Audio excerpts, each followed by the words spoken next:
everybody. Good afternoon. Ayan, Welcome good afternoon. back to the Manila Bulletin Sustainability Forum 2023. If not now, when? Addressing the urgency to go sustainable. I just want to know who was here yesterday.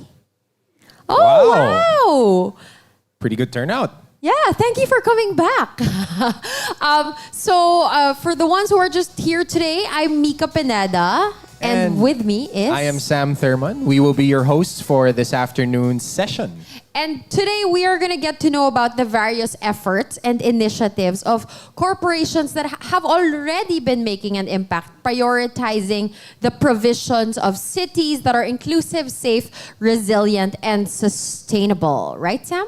Yes, indeed. And I'm actually very excited for the presenters that we have lined up and also the panel that we're going to be having after all of the presenters.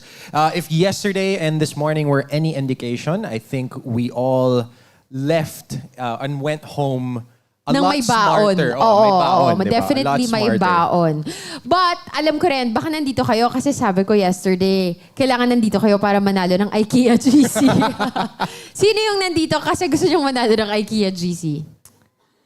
Eh, yung tote bag. At least honest yung nandun yung sa tote likod. bag. May tote bag pa nga meron rin ding tote tayo. bag. But okay, as I've said yesterday, were you able to register at the registration area?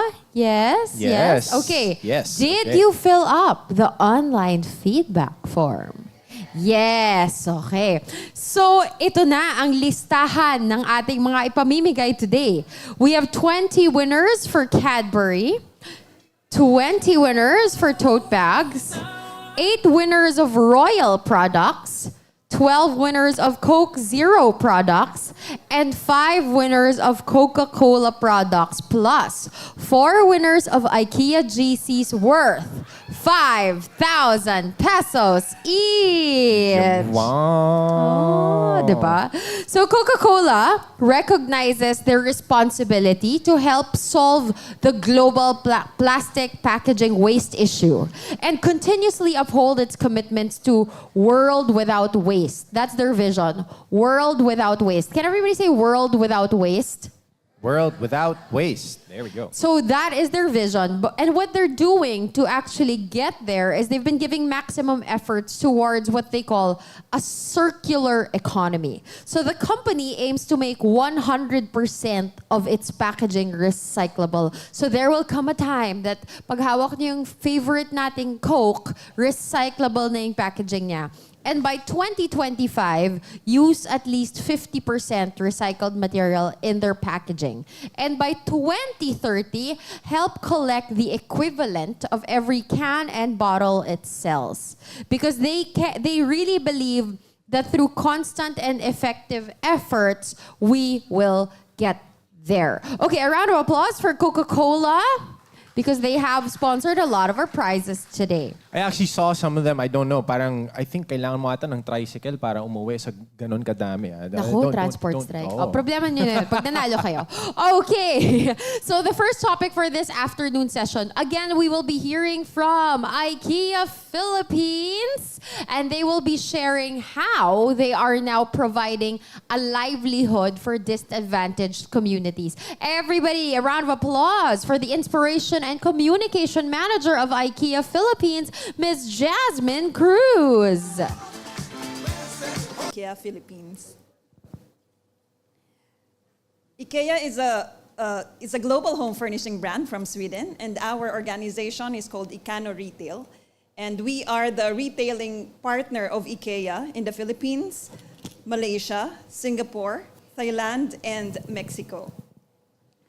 Sustainability is the sum of the things that we do to enable business to realize the IKEA vision, and that is to create a better everyday life for the people and the planet.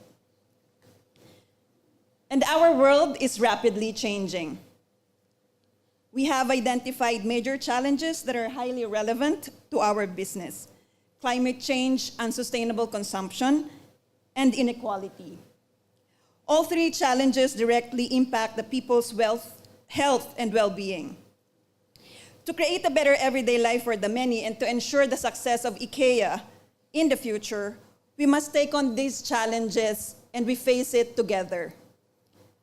Climate change remains a reality, and current efforts are not enough. As temperatures rise, the urgency to act is very clear. By 2030, the global population is expected to reach by 8.6 billion. This means that more and more people will look for a chance for a better life. In a world that already uses resources requiring more than one planet, billions of new consumers put an even greater pressure on the planet. In many parts of the world, consumption is growing at an unsustainable rate. And while many people are escaping poverty, many also lack access to affordable and healthy food. A growing population puts pressure on the use of resources, and at the same time, many lack access to healthy food and environment. Many people are escaping poverty every year, but inequality is increasing. Every year, people move out of poverty while others tragically fall back into it. There's also an ever-increasing level of inequality in the world, with a widening gap between the wealthiest in the society and the rest. In the Philippines, according to ATB data, 18.1% of Filipinos lived below poverty line in 2021, struggling to fulfill the basic needs like health, education, and access to water and sanitation, with children and young people at the highest level of risk. But we are very optimistic about the future. We believe that over time, more and more people can and will have a better everyday life. From our own history, we know that what first seemed to be like challenges can become opportunities, and that limitations can actually lead to more innovations. To create a better everyday life for the many people, again, that is the IKEA vision. But how do we do that? What is our plan? Our sustainability strategy covers 3 main areas that we commit to achieve by 2030. That includes healthy and sustainable living. We want to inspire and enable more than 1 billion people to live a better everyday life within the boundaries of the planet. Circular and climate positive. Become climate positive and regenerate resources while growing the IKEA business. Fair and equal. Create a positive social impact for everyone across the value chain. For this afternoon, I would like to share more about IKEA Philippines' actions towards our fair and equal agenda. By 2030, we will make our workplaces a leading example of diversity and create positive impact in our communities. Positive impact in our community that goes beyond charity. We are going beyond charity to connect to our communities and create transformational impact, a decent work for disadvantaged people. Next slide, please. At IKEA Philippines, this story started with our business need. Sewing services at IKEA Pasay City. Normally, this business need can be fulfilled by a regular business entity. So we go to our procurement team, we ask them, we have this business requirement, we want to have a vendor, and the process goes on. But in the Philippines, we went to a different route. We are opening a huge store in the country, and we have a need for sewing service. How do we create a bigger impact given this business need? How can we leverage on that? Our answer, to engage with a social enterprise. In 2018, we started searching for a social enterprise that can fulfill that business need, and along came Rags to Riches. Rags to Riches is a fashion and design powerhouse empowering community artisans from the Philippines. R2R's mission began in Payatas, in one of the Philippines' largest urban poor communities, home to 500,000 people and numerous informal cottage industries. Among them are women living by scavenging through dump sites for scrap pieces of fabric that they would turn into handcrafted rags. Yeah. Over time, middlemen came to control and exploit the industry, leading weavers with low wages for only 12 to 16 pesos per finished product. Going back to the old slide, please. So Rags to Riches began providing these artisans with access to the market and for and as well as be giving them additional skills-based financial and health training. More than livelihood skills, R2R gave this artisans financial literacy, which is very vital in going out of the poverty cycle. This photo tells a lot of stories as how women would want to really create additional income while taking care of the family. If you see the artisan here is weaving cloth while taking care of the child. Next slide, please. So after 2 years of discussion, due diligence, and quality checks, IKEA Philippines formally engaged Rags to Riches. Artisans were trained to equip them with necessary skills to produce with what is required of the quality and product that is needed by IKEA Pasay City. The objective is to give dignity to what they do and to empower them. They are good at what they do, and they earn income from it. They are supporting a business need of a certain company, and that company is IKEA. So in 2021, IKEA Pasay City opens in the Philippines, and so is the sewing studio operated by R2R. Next slide, please. There. So from 2021 until today, R2R artisans are doing these services to IKEA customers. Next slide. Curtains, sofa cover, bed runners, pillowcases, alteration, embroidery, and upcycled articles. So if you want to have these products in your home, you can just go to IKEA Pasay City and look for the R2R sewing studio at the 3rd level of IKEA Pasay City. They're also supporting the textile projects of the store and upcycling IKEA products for promotions. Next slide. And right now, the artisans are also able to share their skills to other IKEA coworkers. It's also opening more possibilities to engage them in other sustainability efforts of the IKEA business. So this one is an effort to reduce waste of our opening billboard and IKEA upcycled bags from the billboard. They're also currently upcycling the old coworker uniforms to their signature weaved bags.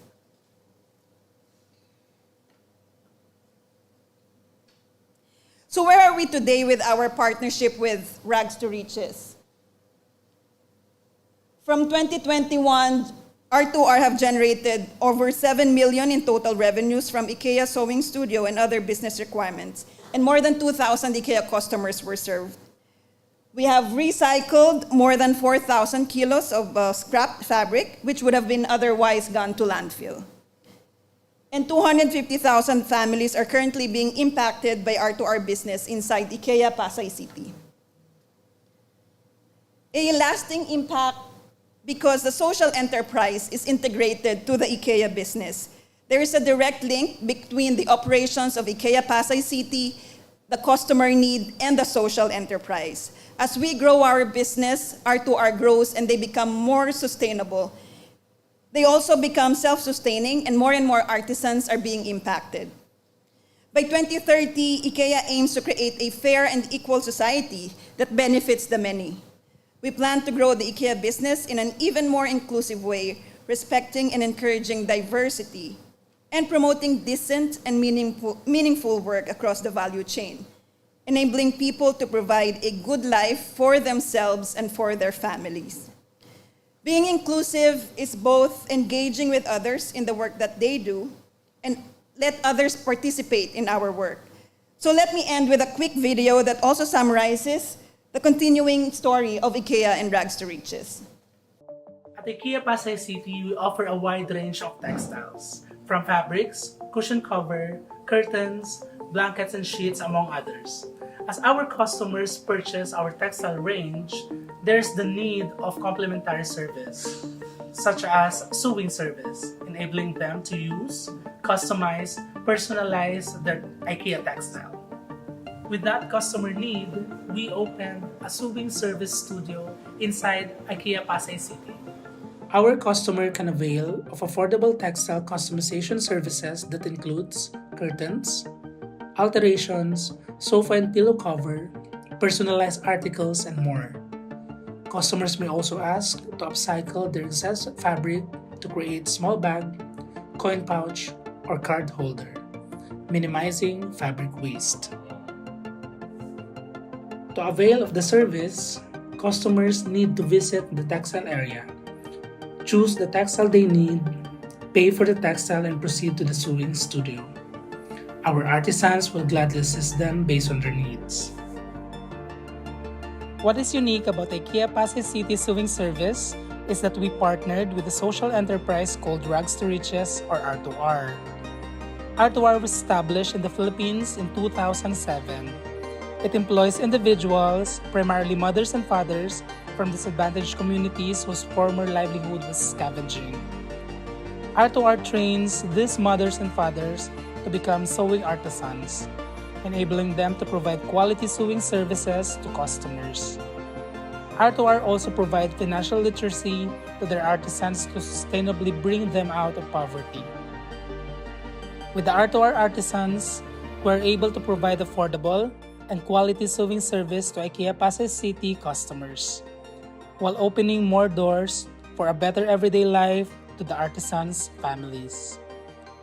Currently, R2R sewing service at IKEA Pasay City have generated 6.7 million revenues, served more than 20,000 customers, recycled more than 4,000 kilos of excess fabrics, and supported 250 families in urban poor communities. In the future, we want to further collaborate with R2R to produce upcycled products from excess IKEA fabrics. This will open more jobs opportunities in the disadvantaged communities and reduce textile waste, aligning with our circularity and fair and equal agenda. Rags to Riches sewing service at IKEA Pasay City enabled IKEA Philippines to solve our business needs by providing quality and affordable complementary sewing service for our customers. It has also enabled us to be a good neighbor in Metro Manila, opening livelihood opportunities for the many. Our home furnishing business, together with our customers and our community, enabling a more sustainable future. Yep. So all of us working together to develop a more sustainable business, we are very lucky because we have an opportunity to bring home stories that will make the next generation proud. The next generations count on us to make this happen, and the future is in our hands. But most things remain to be done. Thank you. Thank you very much, Ms. Jasmine. Okay, I do have a question, ma'am. Okay. First of all, it's IKEA pala. Everybody says IKEA. I don't know, I've been saying IKEA for... Has anybody made the same mistake, right? Parang kala ko talaga IKEA. Tapos nung nagsalita ka na, ma'am, I was like, IKEA. Actually, wala naman. Walang tama. Walang mali. If Okay. you just want to say na sa Europe ko nakilala yung brand, you say IKEA. Okay. No, it's a joke. But IKEA stands for Ingvar Kamprad Emtarid Agunarid. So the name of the founder and the place where he grew up. Oh, now we know. Okay. Ma'am, it's very interesting that you've chosen Rags to Riches because they've been around for quite a while, really, in the Philippines. But how does... Because IKEA started in Sweden, right? So on a global scale, how does IKEA Sweden support initiatives like this across all other countries? Or is this like exclusive to the Philippines na may ganitong angle? Parang... Kailangan bang sobrang ipa-approve yung mga ganong mga things? Yes, so there are global initiatives and there are local initiatives. But when we do have local initiatives, it has to go through the global standards. So that's why I mentioned earlier, 2 years of due diligence, quality checks, and a lot of back and forth sa discussion. So it's not like we want to go to the Philippines, we want to say na, we're a good neighbor. Kuha kami ng social enterprise and then we let them go to IKEA. It doesn't happen like that. We also have to check the quality of work. That's why, that's what we want to do. Parang we want to give dignity to what the people do. It's not like a charity that we chose them. They really do good job. That's why, they were integrated into the business.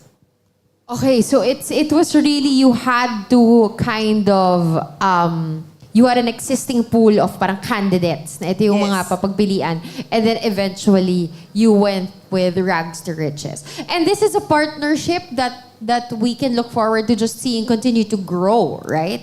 Yeah, so when we engaged R2R, we didn't look for one time lang. We really want them to grow with us. That's why the business integration is very crucial to us.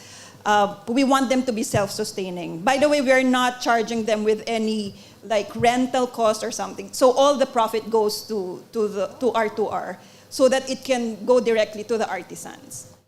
Are there other, because I know when you shop in IKEA, you purchase the eco bag or you bring your own. Are there other efforts that the company does to make it more sustainable? Or are you planning to roll out certain things this coming next year actually, to make the company even more sustainable?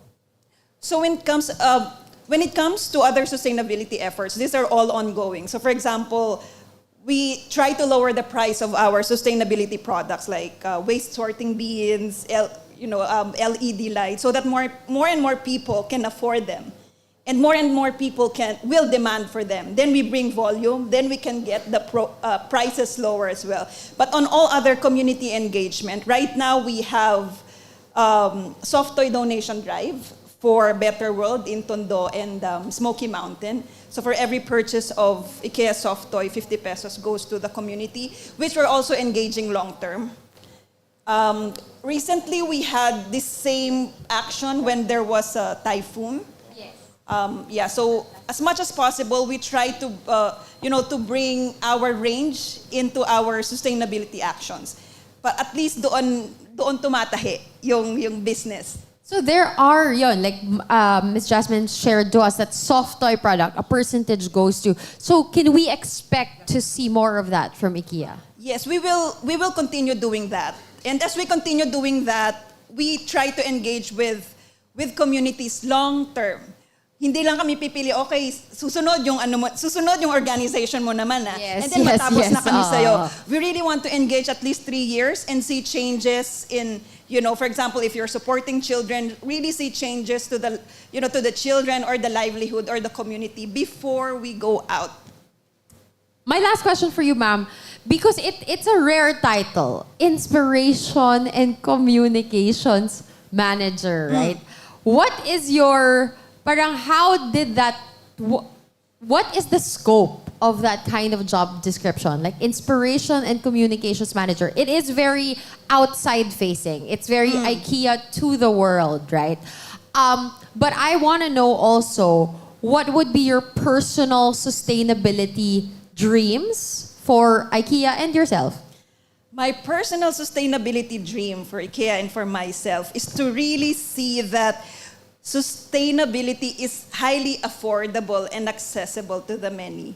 Parang sa ngayon, hindi ko pa siya personally, maybe other people have different opinion, but I can't say na gano'n na siya sustainability is really affordable and accessible now. Parang I will be insensitive if I say that to you kasi we still have a lot of population that cannot really afford sustainability yet. But I think if more and more companies work towards sustainable actions, more and more individuals demand for sustainable products, then sana in the very near future. Actually, we have an example there. I think around 2017, 2018, we were looking for FSC certified paper.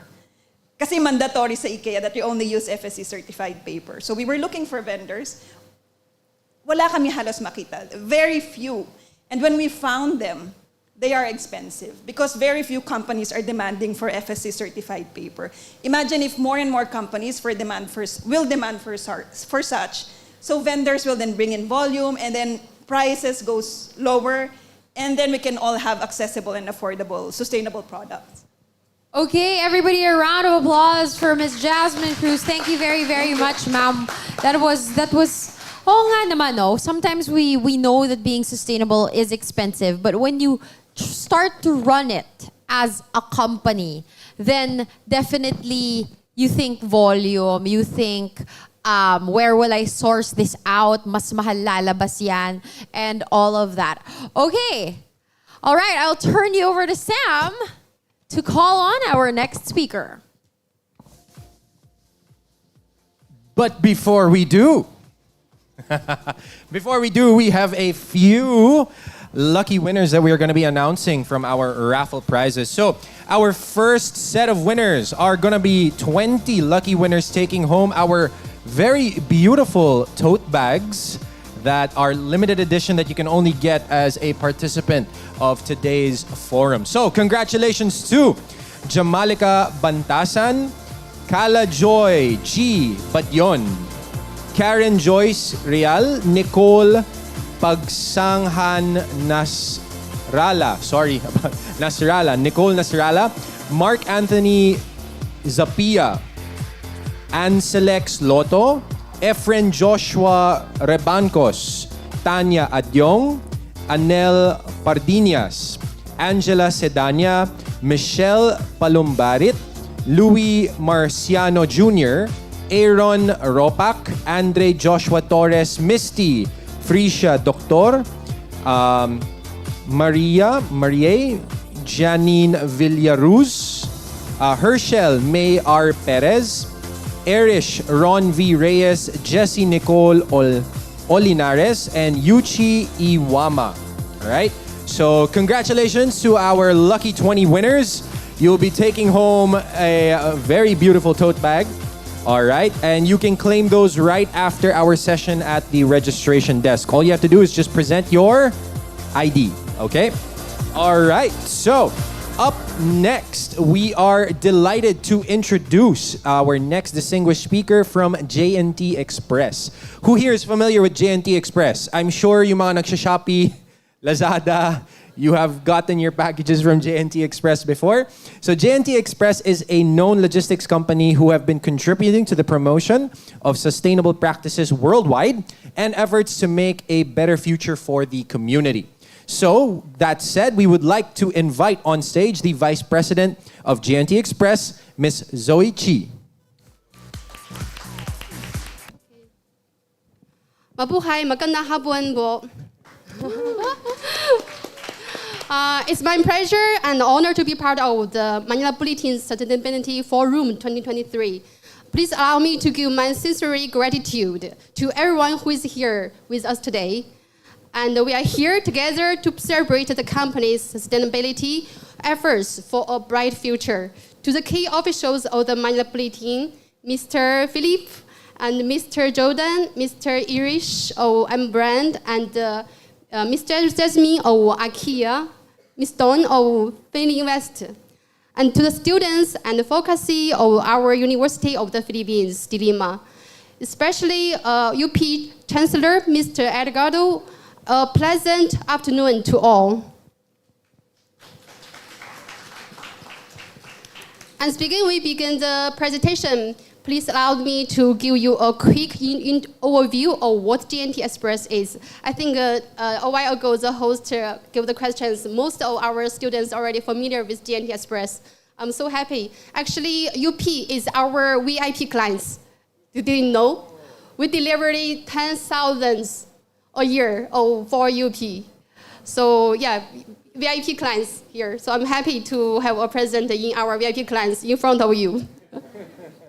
Okay, so for our story, so first I will introduce about J&T, and then I will share with you some initiatives of what our company has done in the past 4 years. So J&T Express, we founded in 2015, is already 8 years now. So we are rapid growing delivery companies, not only domestic delivery, but also cross-border delivery logistic companies. So we committed to continue creating an ingredient quality experience for our customers globally, with over 300,000 service personnel worldwide. So yeah, as you can see, this is a very big populations we are holding about the services. J&T Express network plans already 13 countries. If there is someone knows about which country has J&T Express now. So Southeast, I think 6 countries already, and then Middle East, and then South Africa also. So and here is our Philippines. So J&T is proud to our extension globally and successful build the following facilities. So here are some data of our service worldwide. But I want to highlight our J&T Express in the Philippines. So currently, till the last month, our Philippines now, we have more than 50,000 employees nationwide. Yeah, and the most you know is delivery riders. More than 2,000 branches and warehouses. Over 2,500 our owned truck and vehicles. So our company mission and vision, our vision is about become a healthy and sustainable corporation. So this is very much about our today's forum concept. Yeah, our mission is customer-oriented and efficiency-based. J&T Express is beyond deliveries. So as you know, J&T Express is known about and delivery companies, service provider. We send and receive the parcels to our customers nationwide. But beyond that, do you know that there is more that we aside from doing deliveries? Here in our Philippines, we believe in the Bayanihan spirit, the spirit of coming together and helping those in need. At J&T Express, we are proud and humbled to commit this advocacy ever since our launch in 2019 March. After launch a year, the pandemic happened. 2020 is a very challenging year. Despite of us, that motivated us to continue serving the front lines and continue to deliver the hope to our Filipinos. Aside from going back to operations, we filled our trucks across the whole country to help distribute COVID-19 essentials to various communities. Not only this, we also opened the J&T Community Pantry to help feed families, which maintained to assist our workforce with the J&T Ayuda. That year, we cost tens of million pesos for CSR and J&T Ayuda.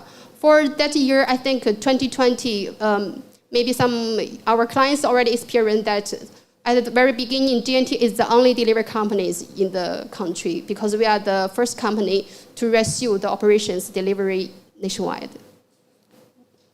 And that time also, the government has no, some LGUs also, some hospitals, they don't have a choice about the delivery service because some companies are suspended because of pandemic. So the request from J&T, are we able to help them to delivery? And we offer the CSR shipping, especially for the COVID-19 essentials shipping for free. About the efforts that we have done since the pandemic, the succeeding initiatives that we have done every March cooperated with the LGUs. We established a good working relationship between the corporate and the government. From there, we'll get to know what kind of assistance can J&T Express provide to them. Because after all, our communities and the environment are biggest winners here as we unite, cooperate, execute projects that we serve for good. Community engagement activities. For the past 4 years, we have been very active in CSR projects and activities, not just here in the Metro Manila, but also over the Philippines.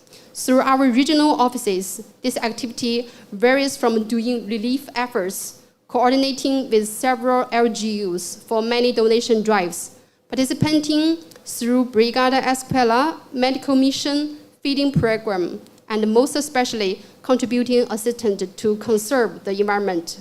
Whether there is a disaster, there is like a volcano eruption or some things, so we always be the first. There are many programs that we are the first truck or arrival to deliver the food there or the water there. Because you know we operation 24 hours. Even though in the night, you can see our truck is running on the way. So when there has the volcano interruption and also the typhoon in some regions, so the LGUs call us, and so we can deliver the food and water to their venue immediately. And we also supporting the environmental causes. Most of our environmental efforts are well known coordinated with the city, municipal, and the provincial officers of the DNR. Firsthand, this allowed us to partake in coastal cleanup of rivers, like the one in Tanza Marine Tree Park. I also joined about that. The sad thing is when I went there, we saw there are so many plastic things trashed there, and some fish already dead. So we clean up around 100 sacks of the trash from the park and the river. So, but there are still many. So we worked with around tens of the employees together with also the LGUs. So after that, I think we need to do more about protecting our environment. For our coordination in tree planting activities, which were conducted from North Luzon and also South Mindanao. From Luzon, Visayas, and Mindanao, J&T Express remains active and present beyond the deliveries, where we are known. Sustainability efforts. However, our sustainability efforts do not finish there. We also continue to uphold it in our entire workforce. Small efforts to recycle paper usage have been already ongoing in our office or warehouses. But in terms of our operation, our service personnel in our warehouse do a good practice in using reusable sacks, which house the parcels to be delivered. Because these are the eco sacks, as you see. So this sacks is very popular use in our warehouses. There has the conveyors in our warehouses, so we can sort in the parcels automatically. So the parcels will drop off in the eco sack, and then the sacks packaged and delivered to the destinations. So this eco sack can be used over 60 times. Also, our customer use the boxes paper made. It's also sustainable materials. Be together, better future. Going back to our workforce, we continue to empower them through our employee engagement activities, which are done regularly. So recently, we launched the campaign, One J&T, One Family, One J&T, as our way to connect more to our employees across our regions in our Philippines. Here, we see to it and reassure them that they are always valued and they have been pivotal to what J&T Express achieved now. Every small effort make a big difference. After all the milestones that we have achieved and we will be achieving in the succeeding months and years, we always owe it to our employees. Together, we become a driving force for good, ensuring that every small effort that we make will create a ripple of difference and inspire others to follow suit. As a company, we believe this are what make J&T Express more sustainable. Let's all be together for a better future. Maraming salamat po. Thank you. Thank you very much, Miss Zoe. I think we just have a few questions for you because I'm sure our audience would also love to know a little bit more about J&T Express.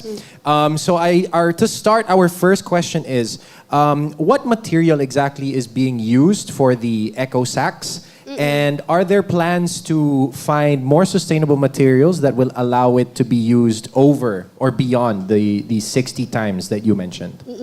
For the eco sack, you see, is popular use in our warehouses. Actually, now we import 15,000 pieces again for the more advanced eco sacks. So this is use clothes. This makes the materials together. This has clothes. There has special polyethylene, and it's a hard polyethylene. It's a kind of plastic, but it's harder. And also there has chips, microchips. So, and also has zipper. The chips means, but it's red, so it's easy to identify and recycle use. But for the chips, so we have machine to scan it, and we have machine to tracking the system where the sacks it is. So it won't lost. Right. Yeah. So I think this will be more useful and sustainable for the futures. And aside of that, so it also can be sewing. So IKEA has a service of sewing service, right? So now, currently, our employee do the sewing because it's not too much not easy to damage. But future we will use a huge batch of the eco-sacks. So if we need more service of the sewing, so we may cooperation with IKEA. Yeah. Thank Okay, you. great. So for our second question, insofar as supporting the environment is concerned, I believe you touched on that in your presentation, and volunteerism, of course. Is there a particular project or advocacy in the Philippines that means the most to you as a company? Yes, I think it's Bayanihan spirit. So Bayanihan spirit actually is same like our team slogan. We have a team slogan used for many years. It's being together for a better future. So Bayanihan means unit together and for work together for the sustainability long-term developing. So I think this is the most meaning for us, also for my personal. Okay. Yeah. Great. So Bayanihan spirit, definitely something that is not just Filipino, but also something that is, I Global. guess, globally Yeah, and global. being executed at J&T. Yes. So for our last questions, in terms of your sustainability initiatives, would you like to still initiate with the LGUs in order to further extend collaborations? Yes, definitely. And we will continue to be about the tree planting. Now we are working in Davao region and also in our Luzon region, some cities. This will continue. And also the cleanups, not only the rivers, but also the coastal, the seaside. And our Philippines have so many beautiful beach, so we have the responsibility to protect about that. And think we continue to do this. And we also will, I think we can consider to launch a program which can be like, if anyone, whether LGU or whether our university or students, if you have any good idea for how to make a sustainable way of developing, whether can help our corporate company or help the social, so we can give an award or bonus who can contribute for the socials. I think I will consider about this in the next year. Great. Thank you very much, Ms. Zoe. Another Thank you round so of much. applause for Ms. Zoe Chi from J&T Express. Thank you very much. All right. So before we move on to our next speaker for this afternoon, meron pa tayong mga prizes na ibibigay from our raffles. So this time we will be offering 20 lucky winners. Cadbury. All right. So I love that energy. Sige, sa'yo na yung buong 20. Sa'yo na. Wala na ibang winners. Siya na siya. Siya na yun. Alright. Congratulations, Athena. Joseph Angelo P. Alcoriza. Shariel Sagad. Shariel. Please let me know if I mispronounced your name. Joyce Pernia. Mary May A. Cabiis. Diane Alain Silvestre. Ricky C. Borromeo, Marius Pedrialba, Fimela Maylene Astila, Ayla Cavan, Mark Joseph D. Arboleda, Adrian Christian Tinog, Krisha Marie Gomez, Ronald Andre Ruiz, Mardion Mozo, Cristina Olivera M. de Guzman, Efren Victor Tolentino Jr., Stella Maris Lumayad, and Shaina May Rosel. So once again, congratulations to all our lucky winners. Remember that you can claim your prizes after, all right at the registration desk, and all you have to do is show your ID. All right. Malay nyo guys, kung ganun yung energy nyo mamaya sa IKEA, baka yung 4 na 5K na yun, sa inyo na yun. Alright, so let's keep that energy going. Because up next, we will now be hearing from the first Vice President for Filinvest Townships, Sir Don Ubaldo, about how the company has been committing to its sustainability goals, building sustainable and smart cities through the years. So, that being said, ladies and gentlemen, let's please welcome on stage Mr. Don Ubaldo.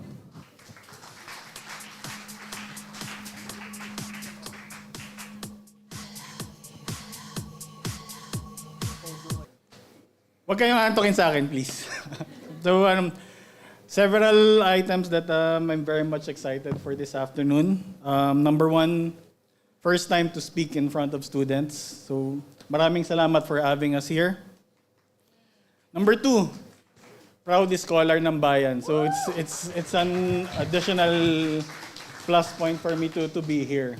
And lastly, I've been part of Filinvest for more than 10 years already, and it's a proud moment for me to share a project that's very much close to my heart. So that's Filinvest City. So please indulge me for me to share the best practices that we have in Filinvest City. So again, good afternoon.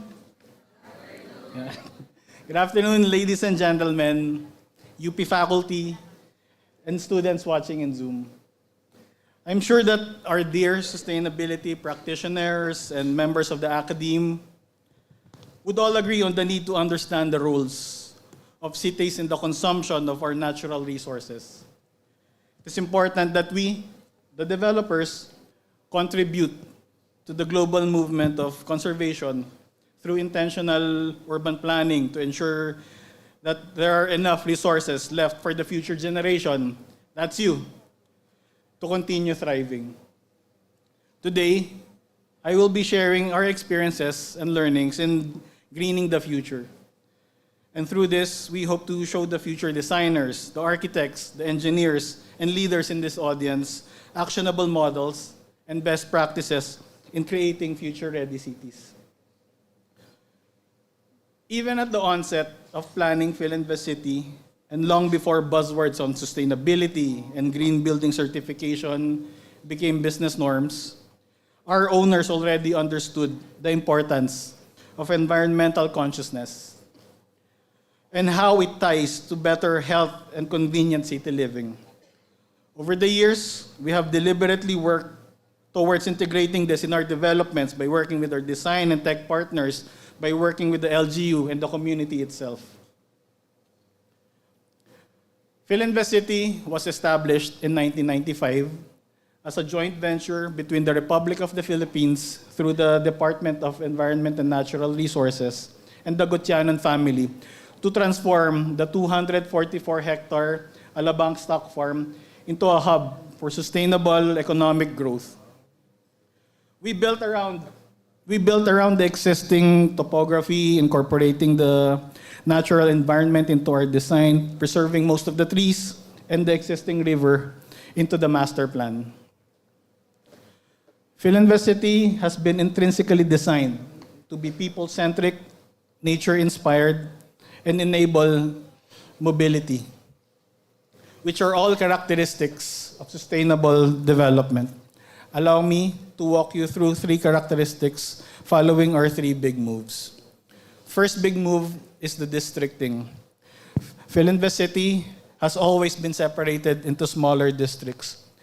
Each contains all the essentials needed by the community, and each with its own character contributing to the completeness of the city. We have the Spectrum District, where our high-rise offices and residential buildings are located. We have Northgate, which houses the premier IT BPO park known as Northgate Cyber Zone. The Civic Plaza, where hospitals and civic offices like the fire and police stations can be found. Westgate, the high-end and lifestyle district of Filinvest City.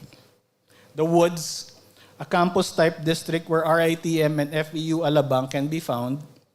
The Palms District, the highest point of Filinvest City, home of exclusive and high-end residential developments, and the Country Club. South Station, the entryway to the city and our transportation hub. And lastly, the city center, where the biggest regional mall, Festival Alabang, is. The live, work, play concept is a reality over these districts, with each having different residential offerings that cater to the demand of the community. Take Northgate, for example. While it is known as the district for IT BPO offices, you can find hotels and residential options in the area, retail options for dining, and as well as pocket parks. These self-sustaining districts were also planned to drive a modal shift in mobility, encouraging walking to lessen carbon emissions, maintain better air quality, and promote health and wellness among our citizens. Moving on to the second big move, the green system. As we push for pedestrianization, we ensure that we integrate all modes of mobility and city landscaping into the master plan. We have 3 canopied walkways that connect our parks, which create an interlinked park system that traverses the city end to end. We have several major parks in the city. The Water Garden and River Park were developed surrounding a body of water that traverses the city and remains home to migratory birds and even turtles to this day. The Spectrum Linear Park is a 3-section linear park that spans almost 1 kilometer from north to south of the city, with 3-lined landscape pathways, lighted seating areas, and stimulating outdoor art installations. The Central Park is the heart of Filinvest City. It's an expansive open park that branches out to pedestrian walkways and bicycle lanes. And soon, a dome structure will be built for community events and cultural festivities. This park is Filinvest City's most evocative expression of giving back to the city, giving back to the community, a place where the community converges and a place where it's surrounded by nature still. The Creekside Park, stretching further down the Spectrum Linear Park, it connects to the creek and it will soon be constructed and will complete the interlinked parks in our master plan. So this innovative network of parks is literally a connector of the community, linking various districts and providing better pedestrian experience to the community. The third big move is landmarking. I guess you've noticed by now that we have deliberately faced the development of parcels of land we own. So it is in this way that we can create shared community spaces, we can control congestion, and develop landmarks that bear the Filinvest identity of a sustainable and smart city. We have the Filinvest Access Towers in Northgate, a pioneer in EDGE-certified buildings in the Metro South. We merited this certification in part due to the implementation of a district cooling system we developed in partnership with ENGIE, a France-based energy service provider. The DCS lowers our carbon footprint while still providing energy-efficient cooling technology for Northgate. At the city center, we have Festival Alabang. It's the largest shopping and dining destination in the South. Again, working with ENGIE, Filinvest also implemented a solar rooftop project, shifting our energy consumption into renewable energy sources. The initiative services 28% of Festival Alabang's energy requirement during its peak hours and decreases carbon emissions by 41,000 tons, equivalent to 9,000 cars off the street. Also in the city center is the Our Lady of Lourdes Chapel, an architectural marvel that makes use of abundant natural light through its stained glass windows. These landmarks elevate the quality of life in Filinvest City, and its contribution to our sustainability goals have merited us a LEED Gold certification for neighborhood development and 3-star Verde District certification, making Filinvest City the first and only central business district to be awarded both. Everything that I've shared up until now has to do with Filinvest City's hardware. Our intrinsically green master plan principles and the technology that we and our esteemed partners have invested in. This is just one half of our sustainability equation. The other half has to do with the software, which consists of how our estate management team runs the city and how we work with the LGU and the community and integrating sustainability in day-to-day living. We tapped partners and introduced Filinvest 360 Eco Loop, the first electric intra-city shuttle service in the country. Just a quick trivia time. When we were coining this, the name for our Eco Loop, we took inspiration sa UP Ikot. So ayaw namin gawin si Ikot, kaya ginawa na lang namin na 360 siya. So yun ang kwento niya. So Filinvest 360 Eco Loop, that's the first electric intra-city shuttle service in the country. This inclusive transportation within the city lessens the need for private vehicles. We also recently inaugurated our EV charging station to encourage the use of low carbon emission vehicles. We have bike lanes integrated with our sidewalks and streets for another carbon neutral alternative. An effective estate management team runs the city with risk mitigation efforts in place, ensuring the safety and security of our citizens. We have the City Fire Station of the Bureau of Fire Protection and Asian Hospital, a world-class health provider along Civic Drive. Flood prevention is also incorporated in the river park's designs with its dams and weirs. There is a central command center as well, allowing for faster response time to emergencies and proactively help in manpower efficiency. We also have a city ambulance provided by our partner Lifeline. And together with the local government of Muntinlupa, efforts such as recycling drives in partnership with the Environmental Sanitation Center and Laguna Lake cleanup drives in collaboration with the Lake Management Office are in place to enjoin the community in taking care of the city. Filinvest City has a variety of sustainable practices that help promote a more sustainable lifestyle and an eco-conscious community. So we are adapting the use of green currency, where the citizens can exchange their PET bottles for seeds or planters at our urban farm. We've also partnered with Green Ants Builders for repurposing our recyclables.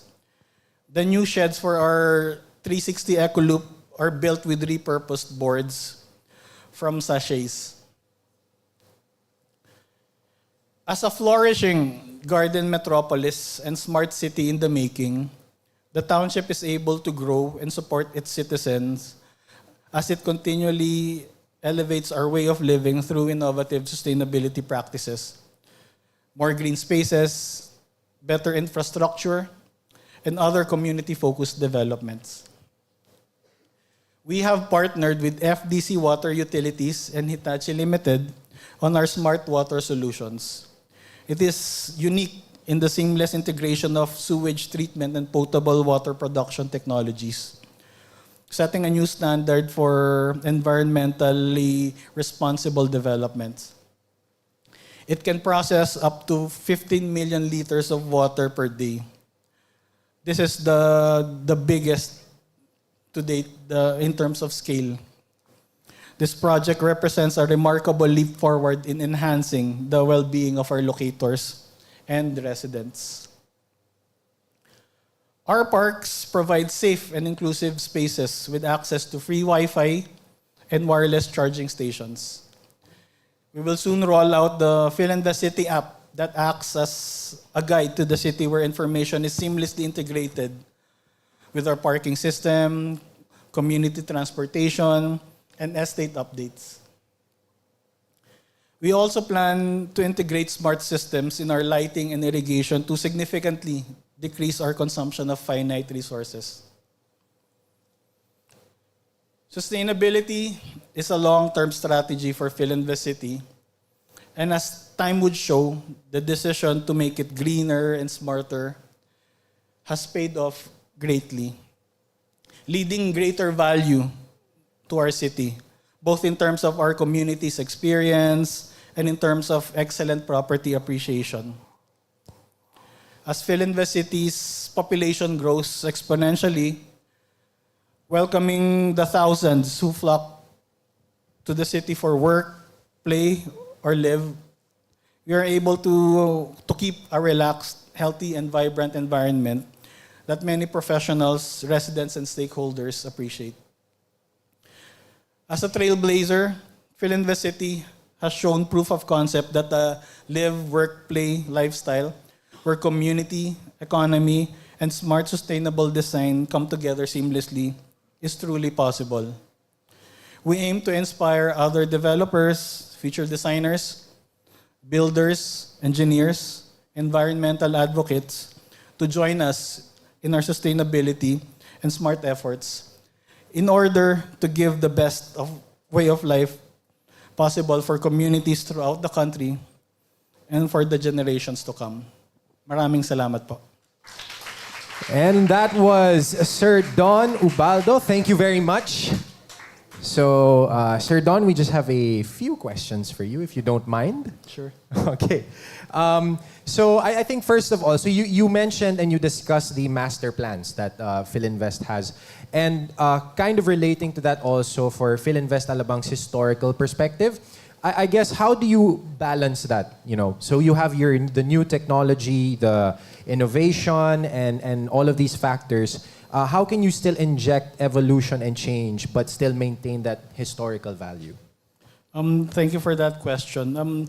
Like what I mentioned earlier, the foundations were laid earlier already. So we just kept on looking for areas to improve on.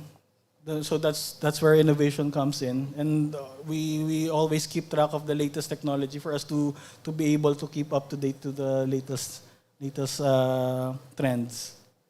So it's really just improving on Yes. what is already existing, Yes. not necessarily removing or Yes. totally disregarding Yes. it. Okay, thank you. Just one more question. So it was very interesting and cool to see the first electric-powered transportation system. you. So does Filinvest actually have plans to replicate this in its other developments? Yes, of course.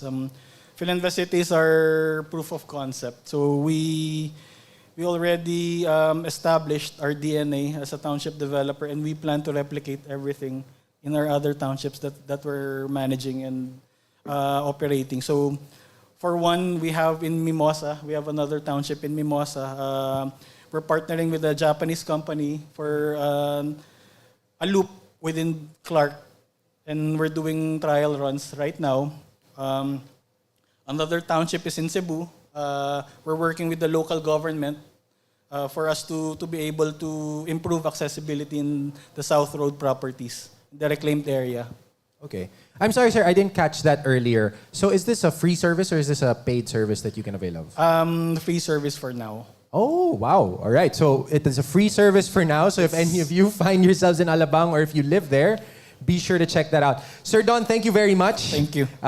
Greatly appreciate your time and your presentation from Filinvest.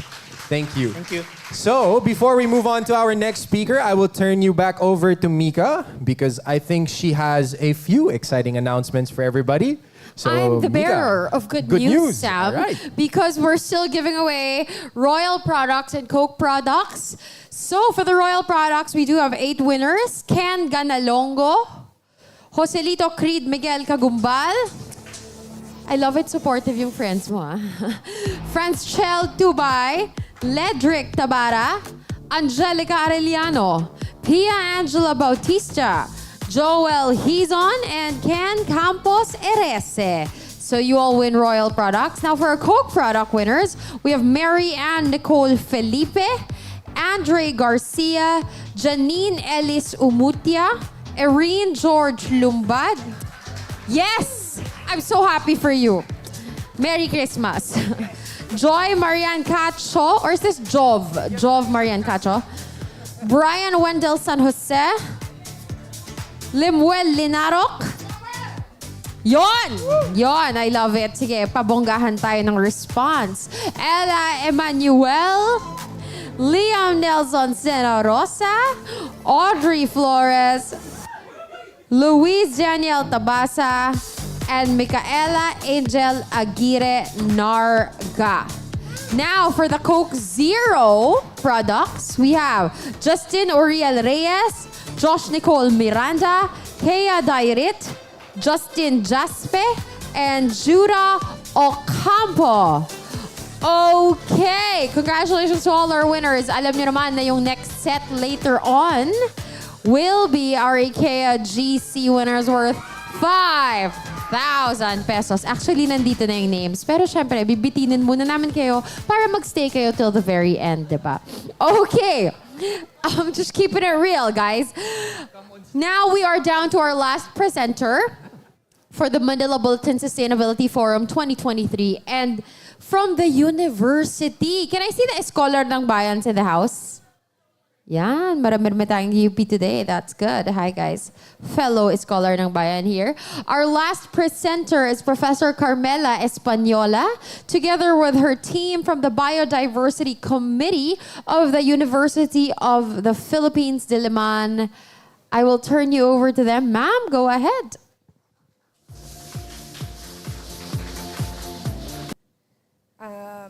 Magandang hapon sa lahat. I am Carmela Española, and I'm a member actually of the TWG, Technical Working Group of the Environmental Technical Working Group on Biodiversity Management. Mali yung environmental management.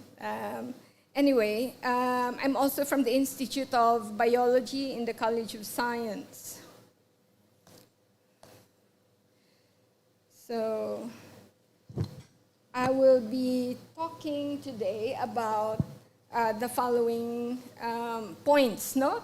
So, I will be giving you an overview of what UP Diliman campus is, its biodiversity, and I'd like to show you a few of our initiatives on sustainability, no? And I'd like to also share the university's commitment to environmental sustainability, the statement that the university made on the topic. So the UP Diliman campus, next slide please, is a 493-hectare campus, no? So it's quite huge. In Luzon, it's probably one of the largest, no? Aside from UP Los Baños, no? It is also one of the last green spaces in Metro Manila. So if you look at the area there, that's green, no? That's La Mesa on the upper right, but that's the university there, no? A few of the green spaces left in Metro Manila. And it's in stark contrast to the heavily built up areas around it, no? So some of the green spaces there are golf courses, no? So UP is not all open green spaces, as you can imagine, no? We are an academic institution. So a large part of its total land area has been allotted for and dedicated to academic and academic support units. Those are the blue-colored areas, no, in the map. It also is unique in that it houses residential communities within its grounds, no, which is home to thousands of people. So this human aspect of the campus and the campus natural environment are the two factors that require consideration when we talk about campus environmental sustainability. So now we go to the biodiversity of UP Diliman. No? Due to its unique character as a green space, surrounded by concrete urban structures, the campus has enabled the flourishing of plants and animals not found elsewhere in Metro Manila. So urban ecosystems, along with their associated biodiversity, provide numerous ecosystem services such as seed dispersal, pollination, pest control, and the like. No? And UP is very unique in that there are grasslands, woodlands, ponds, and even built areas that are used by wildlife in the campus. No? So now let's have a parade of all these wildlife that you can find in UP Diliman. No? Let's just go through them quickly. Now, the first one are the amphibians. So there are 7 amphibians recorded in UP Diliman. These are just some of them. No? Some are actually invasive species, but some are endemic. No? Like in the next slide, you have the reptiles, and some are endemic there. No?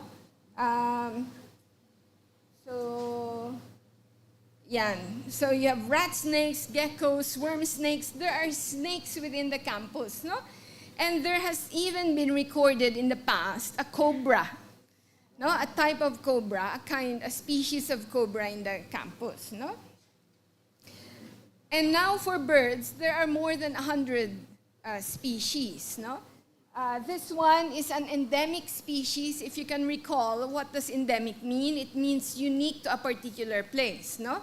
It's only found in that particular place and found nowhere else, no?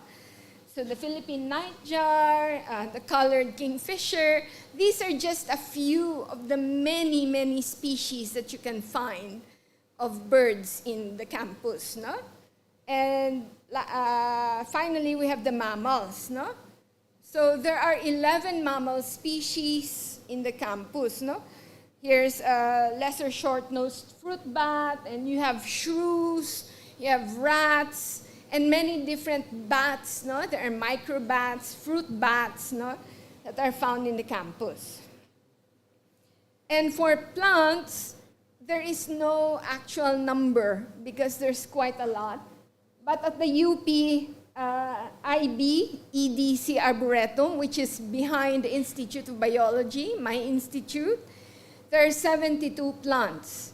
And many of them are threatened with extinction. No? So you have your lawaan there, kamagong, and all those other species. No? Sige. So over the years, there have been a few environmental initiatives that were implemented on a campus-wide and sustained manner. But there have also been UPD units and campus-based groups that implemented environmental projects or programs at their respective colleges, offices, or areas. No? So today, I will be presenting only the major campus-wide initiatives. No? So next, we have native trees policy and guidelines for tree planting. No? So UPD is known for its trees, as you can imagine. No? You have gone around the campus, it's no longer UP without its trees. No? So there are policies on tree management in the campus. Back in 2009, a year after the UP Centennial celebration, President Emerlinda Roman issued a policy requiring the use of native trees for future tree planting activities in all UP campuses. Lahat ng UP campuses, no? Then in 2012, after a few years, no, UPD Chancellor Saloma issued guidelines and conditions for tree planting in the UPD campus, prioritizing quality over quantity to ensure that the trees are being cared for after planting. No?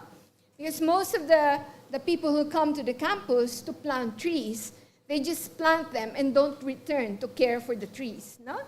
So yun, quality over quantity. No? Sige. So the next initiative is the UPD Biodiversity Management Handbook. This one was launched in 2020.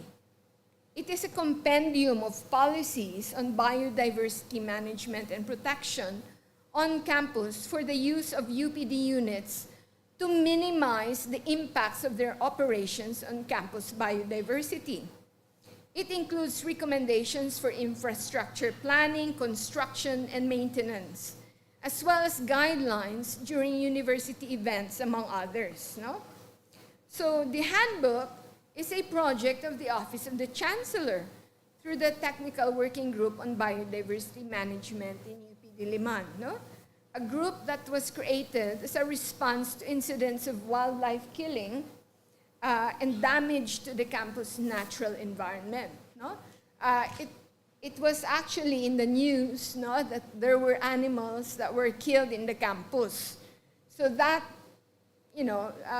generated a lot of negative response from the public, which actually precipitated the forming of this technical working group, no? So dialogues and consultations with offices involved in planning and development have been conducted to help them with recommendations on how to minimize the impact of development activities. So some of the principles in the UPD Biodiversity Management Handbook are the following, no? So there are 3 principles. So this principle, no, the first one, the university is a culturally significant ecological patch. This principle guides policies on planning and habitat management.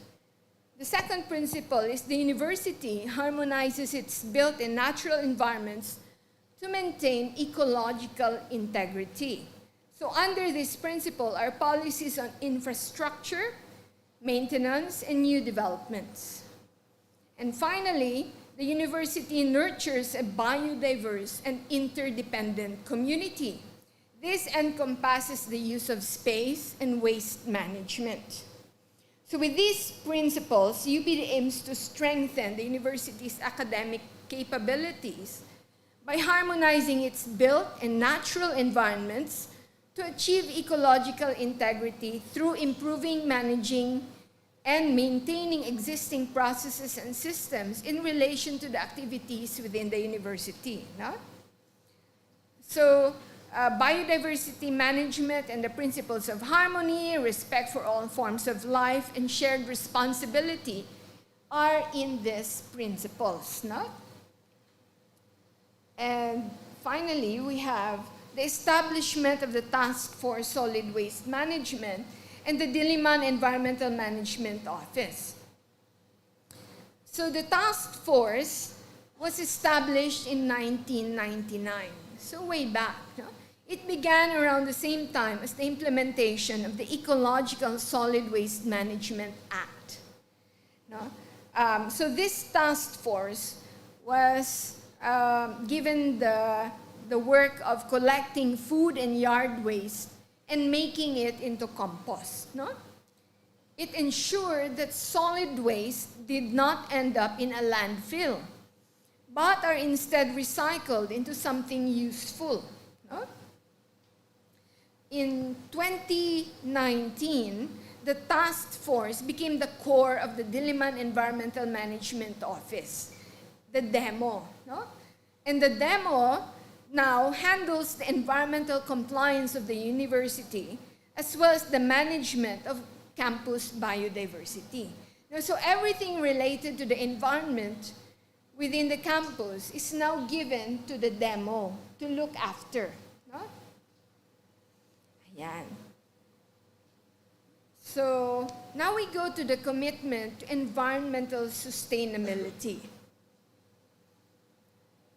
So the then Chancellor Michael Tan created a task force on environmental sustainability in 2019, which drafted a document entitled UP Diliman's Commitment to Environmental Sustainability.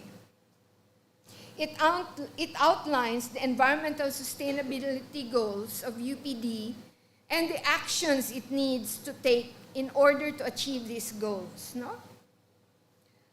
Although UPD has not yet had a lot of headway in their implementation because it's only been 2019 lang when it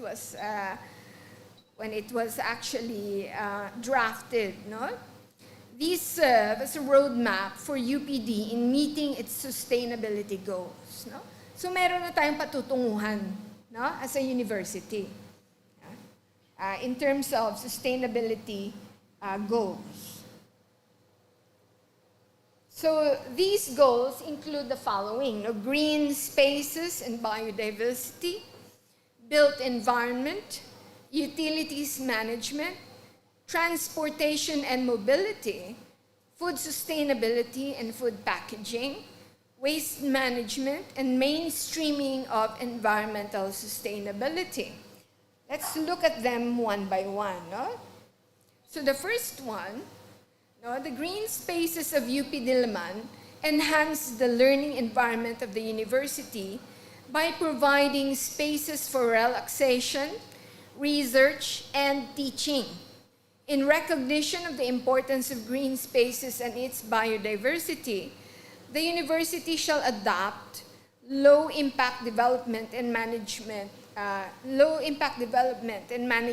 plans with the goal of improving or incurring no net biodiversity loss. No? Specifically, the university aims to minimize the impact of programs, events, projects, and operations on biodiversity. Second, it will monitor the health of the campus environment. And thirdly, the third aim is to raise awareness on the importance of green spaces and biodiversity. Yeah. Next is the built environment. Sustainable design should be incorporated into every aspect of the university's built environment to reduce its carbon footprint and preserve its natural landscape. The university shall actively use green technologies whenever possible and shall tap the expertise of its faculty and staff towards the realization of this objective. No? So the aims are the following. No? First, evaluate the sustainability influence of its built structures in all stages of their development, from the design and cost estimation to occupancy and maintenance of operations, and to their eventual end of life. And promote the culture of sustainability through its built environment. Okay, next is utilities management. So the university is committed to conserving basic resources such as water and electricity. It shall regularly monitor the environmental impact of its energy usage and shall set reasonable targets to reduce energy and water consumption. The university aims to reduce consumption of water and electricity. Yun yung commitment. No? Guarantee water potability for every member of the UP community. And third, initiate further developments with the help of previous research findings in relation to environmental sustainability and sustainable technologies. Next is transportation and mobility. So these are essential for life inside the university. No? The university is committed to promoting sustainable transport and mobility as it strives to protect the environment and the health of the commuting public. This aligns with the sustainable transportation hierarchy that prioritizes non-motorized transport and public transport. No? So the university aims to first ensure access to safe and accessible transport. Second, maintain good air quality and well-protected ecosystems. Next is food sustainability and food packaging. Our food choices provide a big impact on our carbon footprints through the production of food, packaging, and transportation of these foods. The university is committed to providing its community access to healthy, safe, and sustainably sourced food and drinks by aligning campus food providers and consumers to a shared vision of sustainability and security.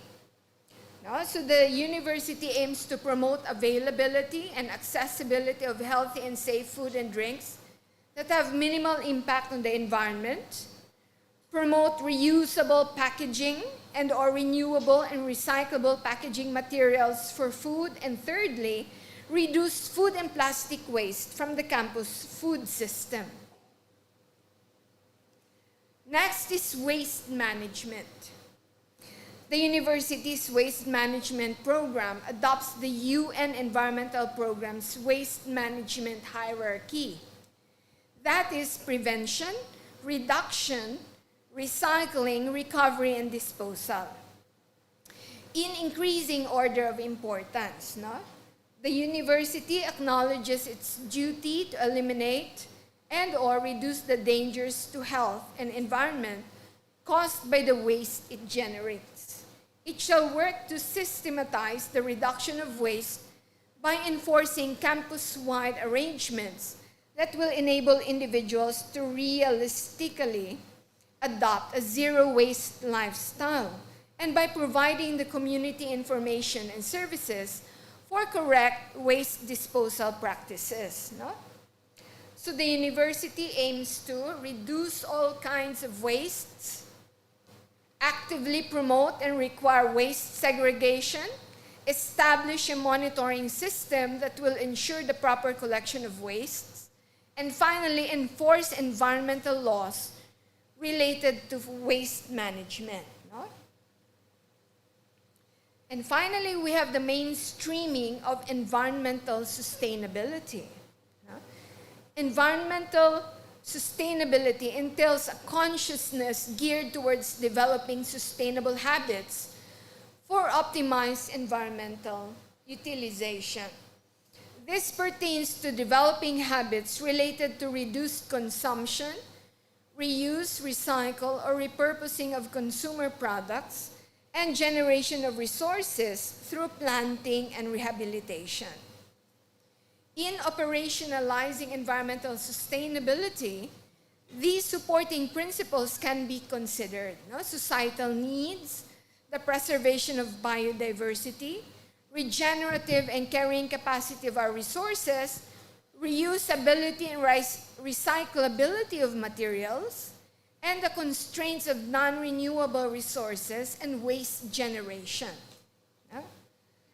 So the university aims to promote a habit of mindful consumption, promote a culture of environmental sustainability, and encourage community engagement in developing a habit of local productivity.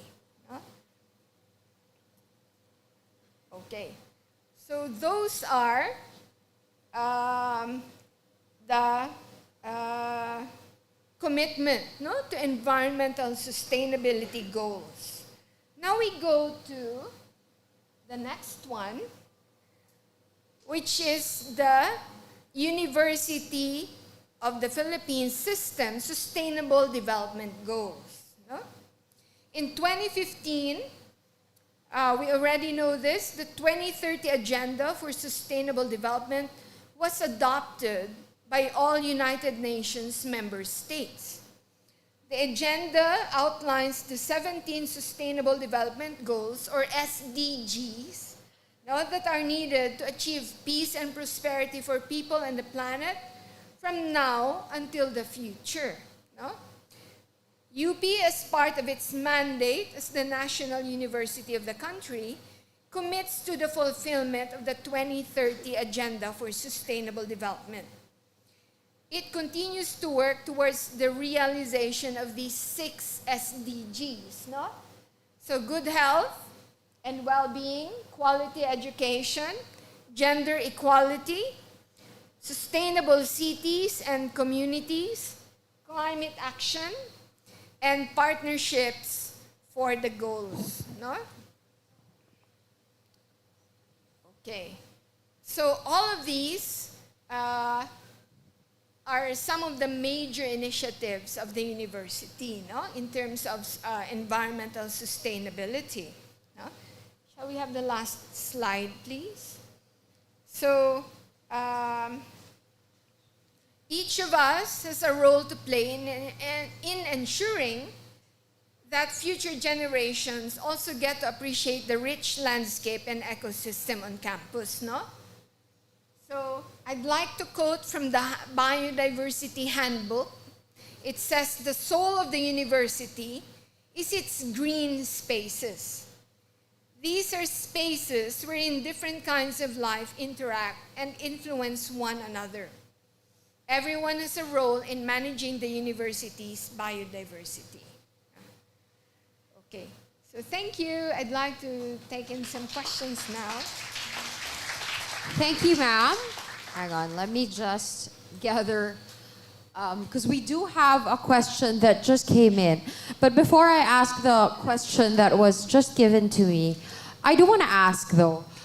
I know you talked about like, okay, you know, all of these things in campus. I think the students were very, very fascinated about seeing all of these animals and realizing, oh yes, we knew we had, for sure, we had rats in UP.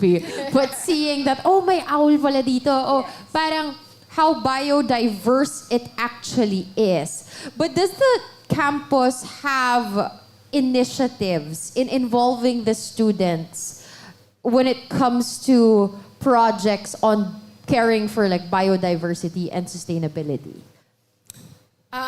That's a very good question. No? We have actually many initiatives to engage people in environmental protection and conservation activities, no, within the campus. No? So, as you know, tree planting is a staple. No? But at the moment, we don't do a lot of that, but we do a lot of replacement. No? Yung mga namamatay na mga puno, yun ang nire-replace yung mga puno doon. No? So, yun. There is the UP Wild. Sino sa inyong nakakarinig na ng the UP Wild? Wild? It's a website. It's a Facebook page dedicated to showcase the biodiversity of UP, no? The UP Wild. My advisee, Jelaine Gan, was actually the one who started the page. And it has quite a lot of followers, no? And we conduct bird watching activities, tree walks, no? So people walk around the campus and try to identify the trees and learn about them, no? So there are many activities that the UP Wild actually organizes, no?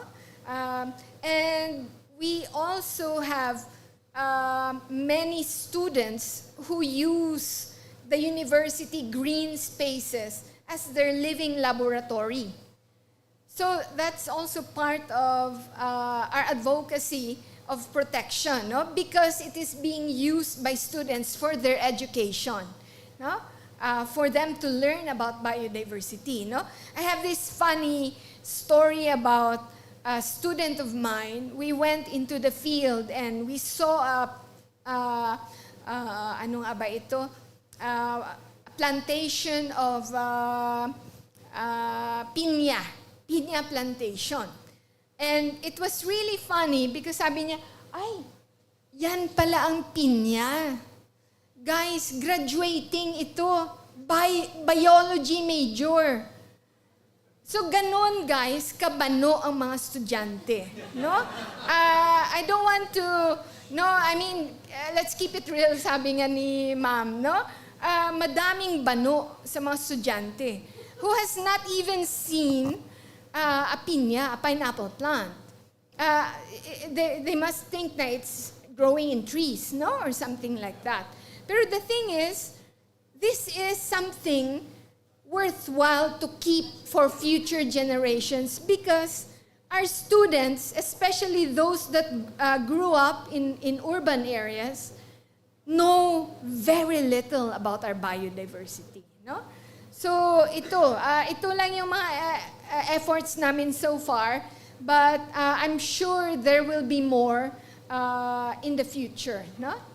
We do have another question, and it is, usually when sustainability efforts are promoted, it's usually in English. Di ba, ma'am? Parang it's always like, sometimes it's even highfalutin words trying to describe what sustainability is. Will we be able to see efforts from the UP community switching the code and saying it in Filipino so that it will reach more the masses that will be able to understand ano nga ba talaga yung pangangalaga sa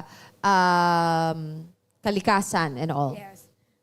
I totally understand where this question is from. No? How do you bring sustainability principles to the grassroots? No? To those without a science background.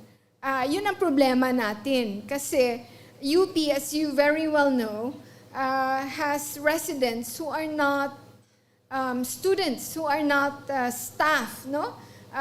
Who are just common citizens, no? I think those will have to be in the pipeline, yung mga ganun efforts, no? Pero we do a lot of advocacy work, well, personal advocacy work, I will have to say, no? Because I give talks about biodiversity all the time, not only to my students, but to people in various communities, no? Around the metro and even elsewhere, no? So yun pa lang for now, pero siguro in the future, hopefully we can have something like that, no? Yes, maybe like a glossary of, you know, Yes. sustainability in Filipino to just bridge the communication gap. I do Yes. want to talk about the use of plastic, Yes. right? Because it is, when I studied here, yung mga monay nakabalot sa plastic. I don't know if may monay pa ngayon. Meron pa ba? Meron pa akong nakikita. Meron pa monay na oo. 10 pesos during my time. So, hulaan nyo na lang yung student number ko.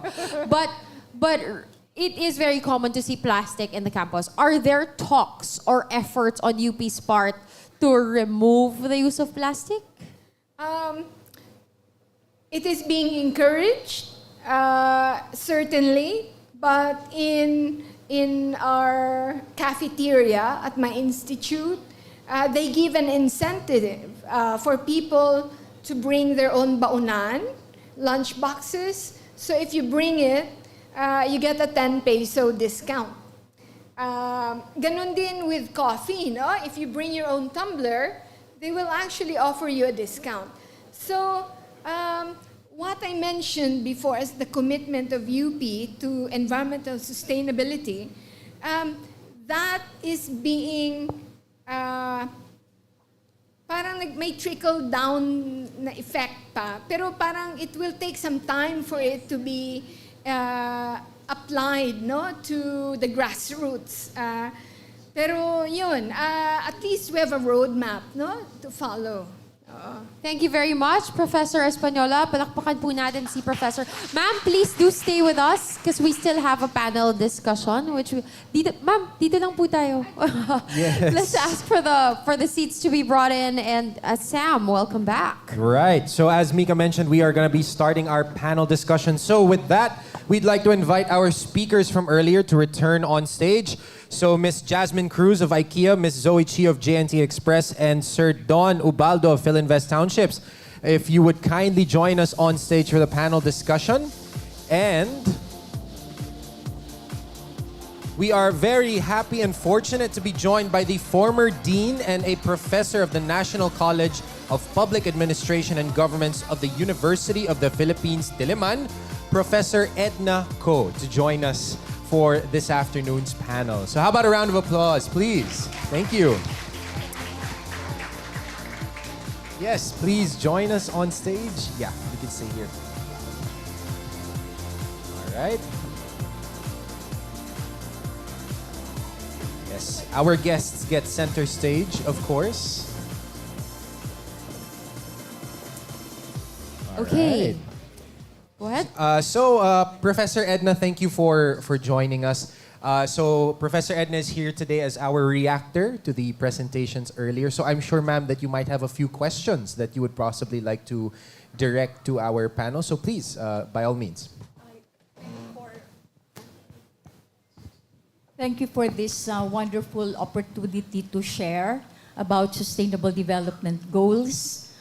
My former center, which is the UP Philippines, is actually an affiliated center of the United Nations Institute for Training and Research, which works on SDG primarily. And there are 33 countries in the world which are affiliated with the UNITAR to promote the SDG. So I guess that's the reason that I was invited here, but now I'm helping Congress and I'm lecturing on the side. But I think I have some remarks and I have some questions as well. Or maybe the remarks may be something that our resource persons can react to. I noticed that in this forum, we are colored green. It's about planet, environment, mainly, right? But let me say that from the UN's perspective of the SDG, there are 5 Ps when it was launched in 2015. What are the 5 Ps? Planet, which is what many of the speakers mentioned about making the environment green and friendly. The second P is people, most important, I think. But I would say that my observation listening to the presentations is that we probably turned very green. Hindi po ako against Lasal. We turned very green, but probably we have to connect the planet with people. In the campus alone, there are how many barangays in the vicinity of the campus? And I think much of our challenges on sustainability have to do with the people. Cleaning up the environment, making the environment more productive. But also, not only that, the third P is peace. Peace is having justice, of having solidarity, so that communities within the campus cannot abuse other members of or other constituents of the university. Have we considered peace, justice, and inclusivity?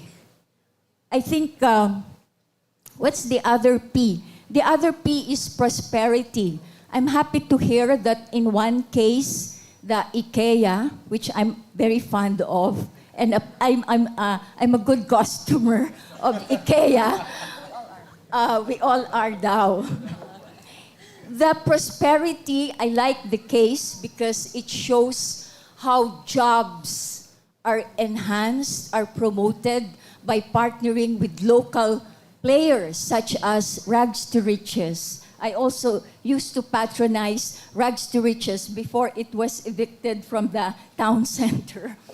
And so there is a partnership in the planet and also in terms of promoting prosperity. The idea of IKEA to partner with R2R, the Rags to Riches, which provide employment. I also saw it in the J&T Express because it provide how many thousands of jobs to unemployed? For now, it's more than 50,000 in our Philippines, but for worldwide, it's 300,000. All right. I was focused only on looking at the Philippines, but that's quite an enormous number. In other words, and the other one is partnership. In all cases, I have seen that many of our practices employed partnership. Filinvest partnering with in the space management that it spoke about. It looks up to Singapore, Japan, and France, and adopt certain technology, ways of doing, and partnering with the local government. Same thing with the J&T Express. Parang nagsasummarize ako nito. But I mean, I'm pointing out the importance of not just highlighting planet. The Sustainable Development Goals, if you will ask the UN, is about the 5 Ps. All stitched together. So in the case of SDG 11, which we are talking about today, it actually crosses over SDG 3, which is good health and well-being, which I hardly heard about. SDG 3, also it crosses over, parang battery and fuel operated. It's a crossover now, also with 13, climate action. 15, life on land and the promotion of conservation. It crosses over 16, SDG 16, which is peaceful, just, inclusive society. And that's where people have to be brought in the equation of the promotion of SDG. And the global partnership, which evidently all of the cases point towards partnering with other countries, looking at other models and bringing them in. In other words, when we speak of the SDG 11, it is not just a singular goal. It crosses over. And that is why in the UN, in the UNITAR, as we learned the SDG thoroughly, we said the SDG is a work of genius. It crosses over and it tries to integrate many goals, and one can never argue against the interrelatedness of these goals. The MDG, if you have heard of it, the Millennium Development Goals, which had 8 goals as compared to 17 goals of the SDG. United Nations conducted a survey, a global survey. It was called My World Survey. And it was done in so many countries before they predefined and arrived at the 17 goals. And what is outstanding across the 17 goals is really the prominence of the environment and the planet. But then again, it says it cannot but cross over to people, to prosperity, generating jobs, human services, and so on. And also peace and justice. If we cannot involve the slum dwellers inside the campus, my problem is, how can we speak of peace, justice, but also engaging people in our promotion of the SDG? And lastly, that partnership, which has been pointed out by all the cases, looks up to partnership with local players, with local workers, with the unemployed, right? Partnership looking at models in the region, like Filinvest looking at Singapore, Japan, and inspiration from other countries that are promoting and are succeeding with the pursuit of the SDG. Sabi namin in the UN Institute for Training and Research, we should copy what is worth copying. Unlike the university, bawal mangopya, here we should copy what has been successfully done by others because we share the global goals.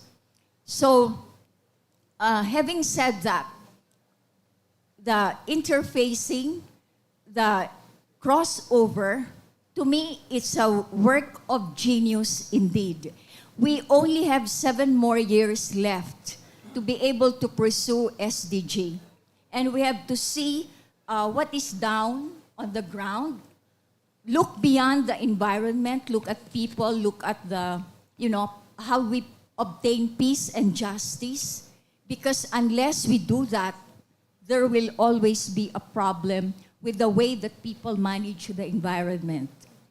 And so on. No? So I think I really bow to the UN for consolidating and synthesizing the 17 goals, and which should be translated in the most understandable, the most intelligible language that people inside the campus, outside the campus, in the communities should be able to understand.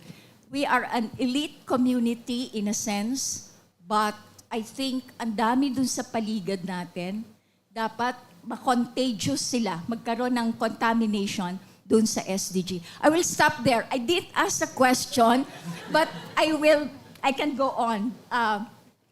Develop courses. Unlike an academe, which is too disciplinal in its expertise, I think kailangan i-bring together natin yung interdisciplines. No? Another lens of looking at reality and the world and development. In IKEA Philippines, we started to offer a professional course on migration. First, in the history of the UN's experience, Why? Because of our OFWs. And this course, we were happy about it to say that these were attended by so many international players, including employees of the IOM, ILO, all over. For a fee, hindi libre ang UP. Nagcha-charge kami ng fee and we give certification and it was a wonderful experience for all. I will stop there. Okay, stop now. And I have no further question. I think what I shared were suggestions on how to deepen and broaden the concept of SDG. Thank you. You're all great speakers. All right, Thank you. Thank you very much, Professor Edna. I think that was actually a very comprehensive and a very good synthesis. And a very passionate. Exactly, a very passionate message from Professor Edna. But I guess siguro before we move on to the next portion of the program, I think maybe a question towards our presenters and our panel, more along the lines of, and I think going back to what Professor mentioned earlier, was the transdisciplinary and the coming together. So I guess my question to, and this is free for anybody, is how can we now encourage partnerships between different industries, partnerships between industries and the local government, or even the bigger government, or even institutions, the communities? How can we foster that to pursue the goal of sustainable development? So this is open to anyone who would like to answer.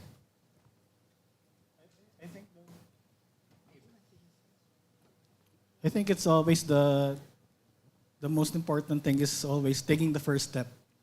You can encourage partnership without initiating it. So that's what we've been doing. We've been looking for experts that can help us in order to improve all our projects, etc. So that's the basic thing for us to be able to encourage partnerships among different disciplines.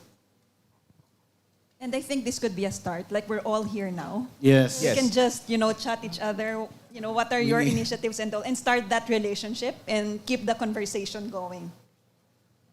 As I mentioned, I shared earlier on the presentation, at the end of the presentation, I think that idea actually just came today in my mind. So we want to launch a program like if any person, whether LGU or whether the university or everyone here, so if you can share insights or idea, if this works for help our social, which is helpful for our sustainable developing or help our corporate.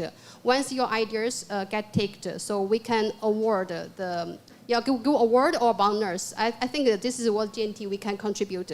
And we are also have we have so many social media followers, millions actually for our companies, we have millions followers. So I think it's also a channel. So for sharing our story, sharing our the everyone's efforts, so we can make it like continuously a sharing or the like.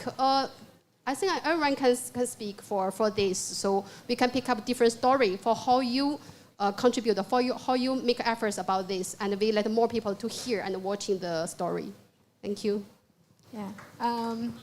I think it would be nice for UP to encourage its faculty and staff to do more extension work, to engage with local residents, within UP, and students and everyone, all the stakeholders in UP, and constituents, in order for them to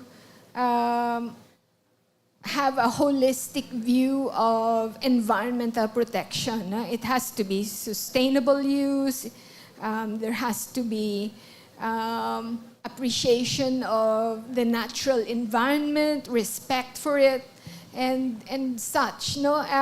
Kasi yun ang problema namin.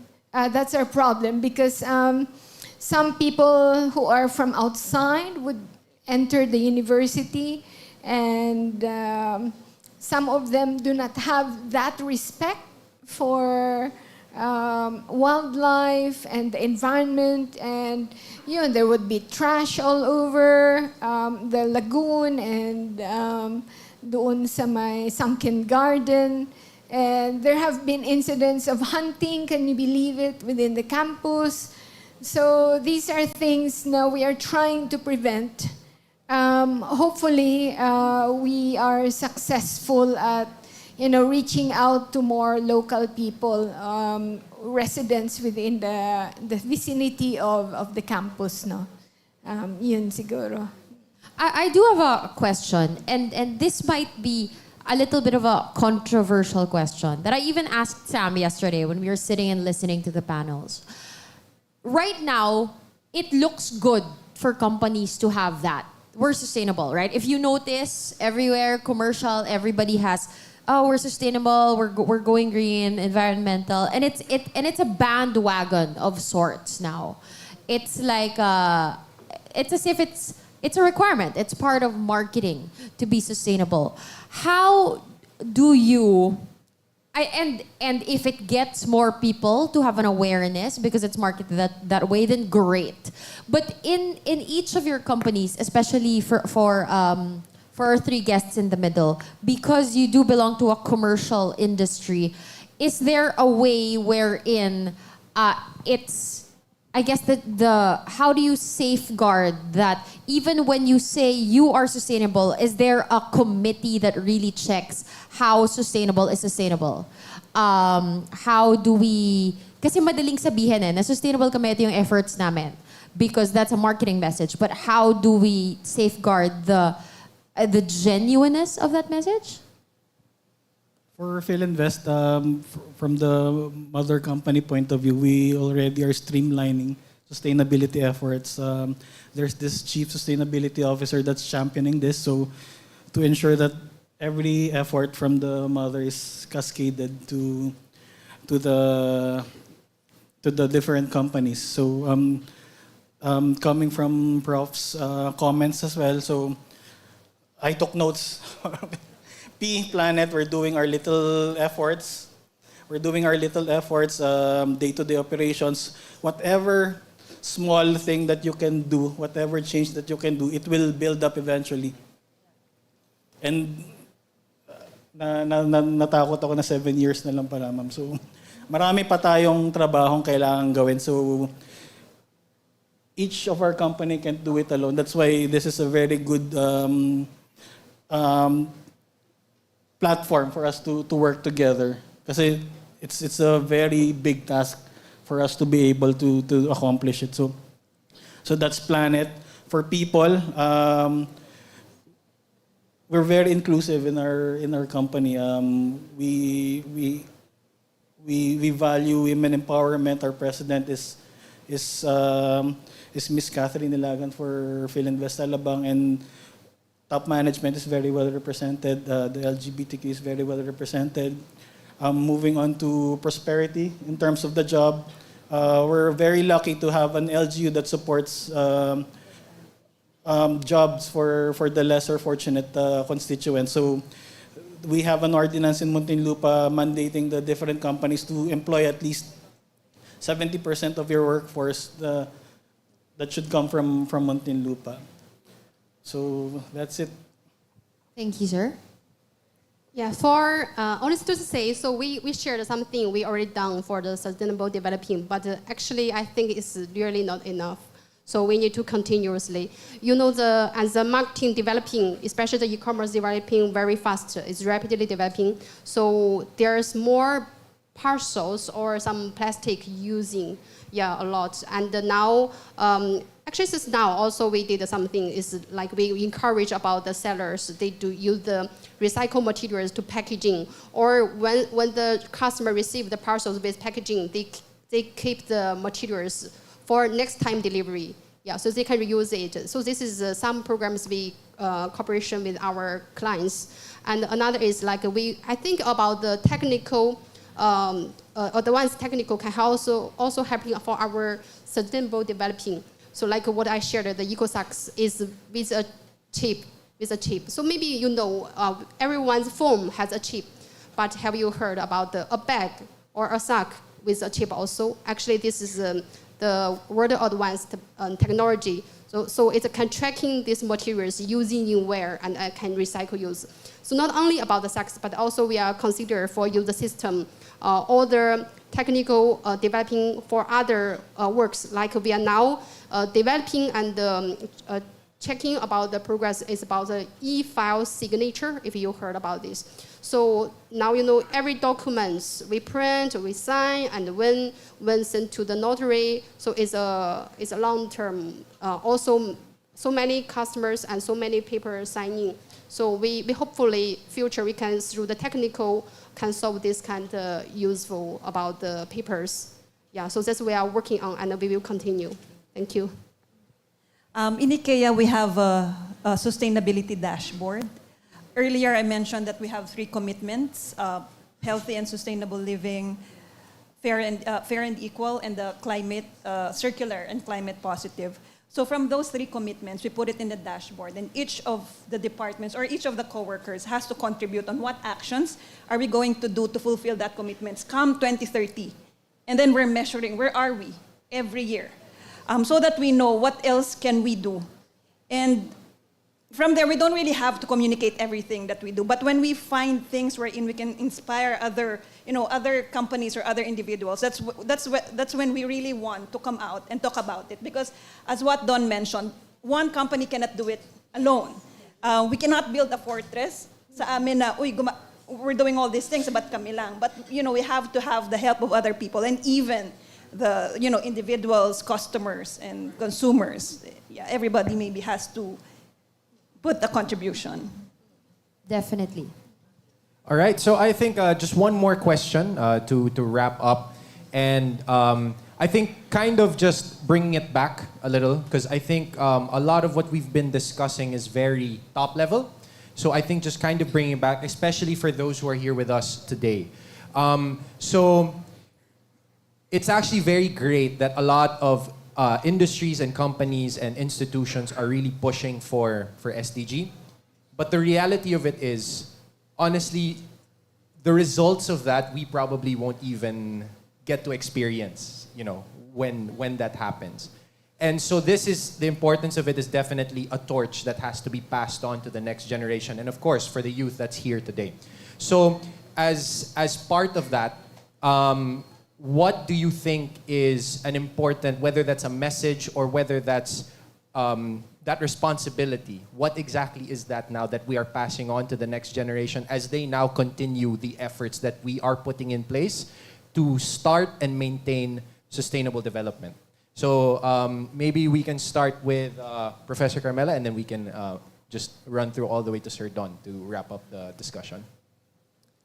I think that as a learning institution, we have to include sustainability as our main or core value, no? In teaching and in whatever academic work that we do, para hindi lang husay at dangal, may tatak makakalikasan din, no? So I think that's it, no? In everything that you do, think about the environment, think green, no? I say it's a cliche, but it's what I would summarize it at, no? From our end siguro yung just to influence or inspire to start somewhere, kahit maliit lang na effort. Like forums like this are really good to have that inspiration that we can start something and move forward from that small start. Like yun nga, yung title ng forum is If Not Now, When? Yeah. I think especially I want to share something to our students. You are the young generation, you are the future of the countries. If you really have good ideas, maybe you can consider join J&T. And you can contribute your ideas for not only logistic industry, but also for e-commerce industry. Why not, right? So I'm here also to working for this sustainability developing. So you also can do through our corporate. So of course, our companies will call on all our employees and all our customers to join about the sustainability developing, do everything, even though a small step, even though a small efforts, we will working on this together. Thank you. Sir Don? I agree. Taking the first step. And I'd like everyone to think na when you do something, isipin nyo na ito ba yung mundong gusto kong tirahan ng magiging anak ko tsaka ng magiging anak nila. Para yun yung mag-i-inspire sa atin na even the smallest thing, it will make a big difference eventually. So, yun yung sana yung isipin ninyo. Thank you. Professor Edna.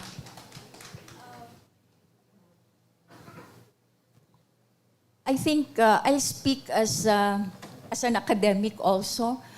I think I would want to challenge UP to encourage offering a course on SDG as an elective course. Maybe I did it when I was teaching. For a long time, I was not handling any undergraduate course in my college. But because I wanted to promote the SDG, I offered it as an elective, and you will not believe it. Just for curiosity and for the succeeding semester, people had positive feedback on what the course is about because it's something different from the usual academic course. But we encourage students to get them the freedom, allow them the freedom to discover what sustainability is. Adopt a project, simple as it is, like conserving water in their college, in toilets and faucets, planting mangroves, where I brought them to Batangas. Siyempre, gusto ng estudyante yon, ano? And they said it is a learning experience that they put differently from other courses than, it's an added value that we have to give to sustainability and sustainable development. And for a long time, they will remember it. I think that's more important. And, it challenges our students to work with communities, to work with local areas, to work with private companies, with groups. Let them see the world outside the university. Thank you very much. Thank you very much. And with that, before we let our panelists and our reactor go, please let's have a photo op. Yes, so if we can ask our panelists, Professor Carmela, Miss Jasmine, Miss Zoe, Sir Don, and Professor Edna. Professor if you could Edna, please step come up, forward, ma'am. Step forward, and we'll just take this opportunity to grab a quick photo.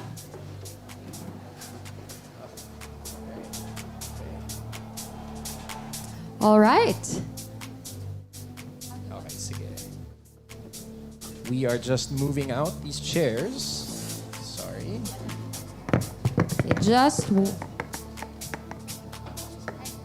Okay, we're just gonna remove the chairs All to right, make there the we go. photo better.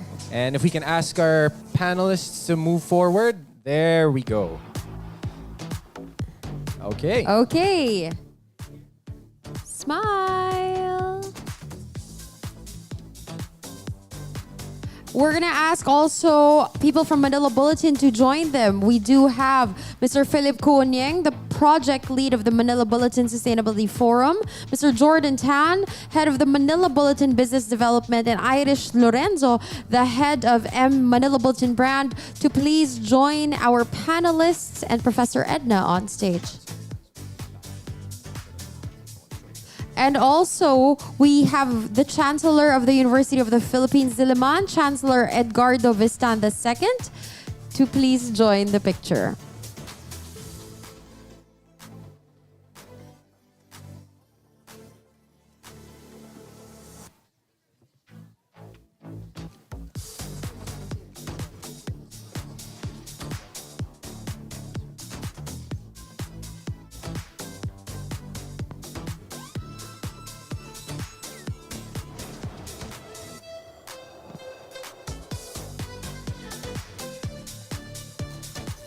All right, one more. Big smiles.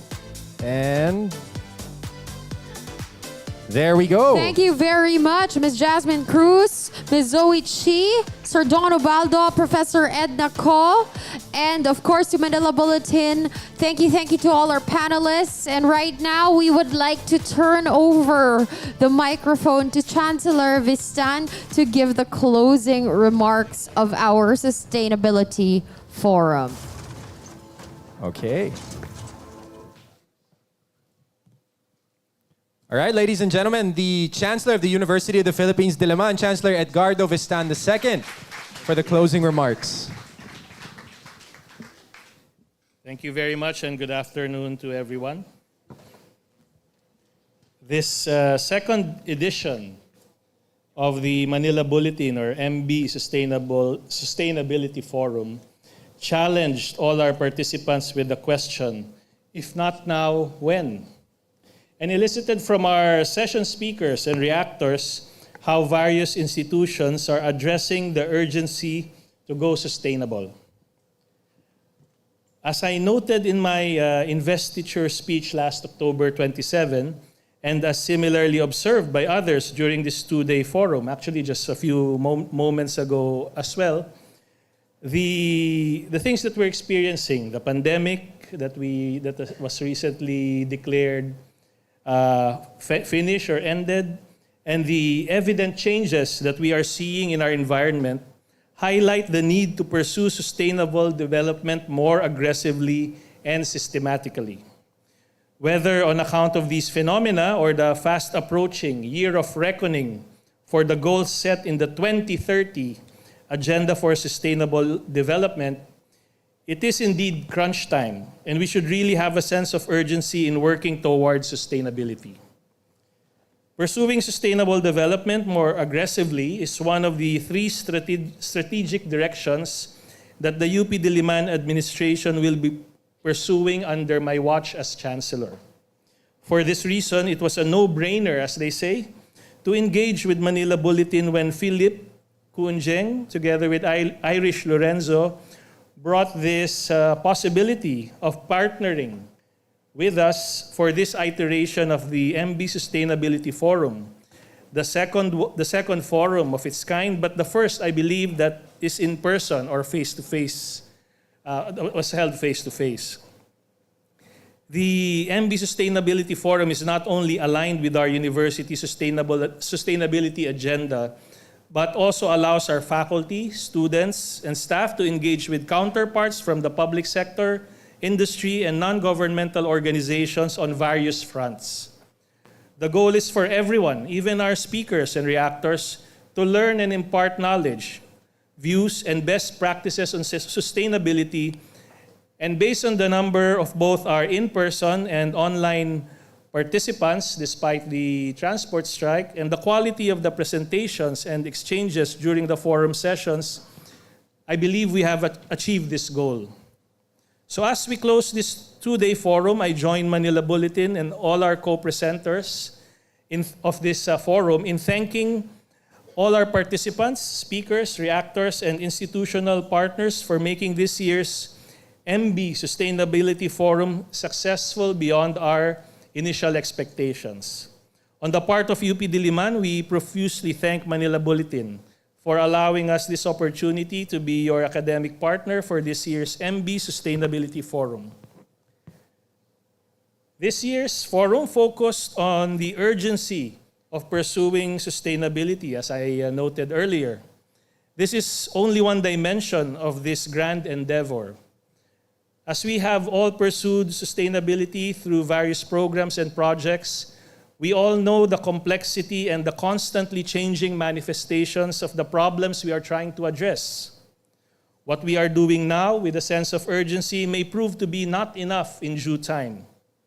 As the sudden announcement of the staging of a transport strike at the height of our preparations for this forum showed, the best plans or our well thought of programs and projects will always be challenged. Pursuing sustainability will always require us to recalibrate, and innovate. And I am confident we have what it takes to do this based on what we have learned during this forum. In the same way that the joint forces of Manila Bulletin and UP Diliman were able to make quick and significant adjustments so that we can deliver this forum as scheduled. I know that we can meet the bigger challenges that await us in the future as long as we continue to arm ourselves with a sustainability mindset and improve our collective know-how on sustainability.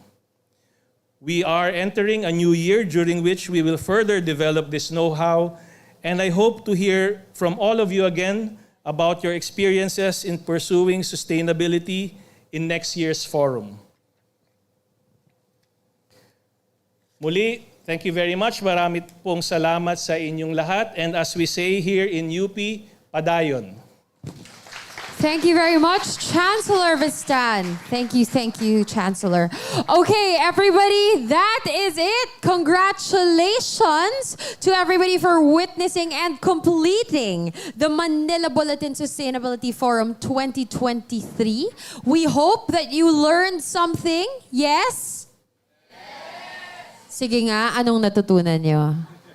Anong gagawin nyo? I want to know like the action really. Ano yung 4 Ps daw? Or 5 Ps? Ayan, nahuli ako. 5 Ps. But ikaw, Sam, anong natutunan mo, Sam? I think for me, the biggest takeaway is definitely that from an individual standpoint, we can all do our part. We all have an invested interest in sustainability. And you know, yes, it's a very big goal. It's a very daunting goal. But at the end of the day, so long as we are all individually contributing to it, that's when the collective effort comes in and that's when you start to see impact. And I think it really is a wake-up call, right? Because yes, we hear it. Sometimes you even get desensitized to it.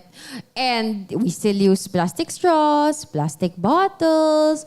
But then I guess the more we become aware, we start to, okay, I will use this less and I will do this more. And really, it is a collective effort, like what everybody is saying. And because you all stayed, it is now time to announce the IKEA GC winners. Okay. We were not going to let that go. Definitely. We have Maria Andrea Garcia. Are you here? Are you here? Wala. Nako, redraw ba yan? Hindi. No? Lizelle D. Paluyo. Oh, congratulations.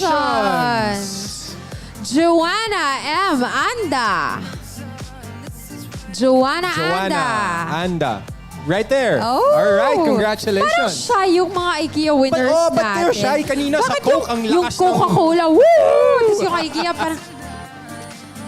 Jules Tirol. Nako. Macy Abigail Karangan.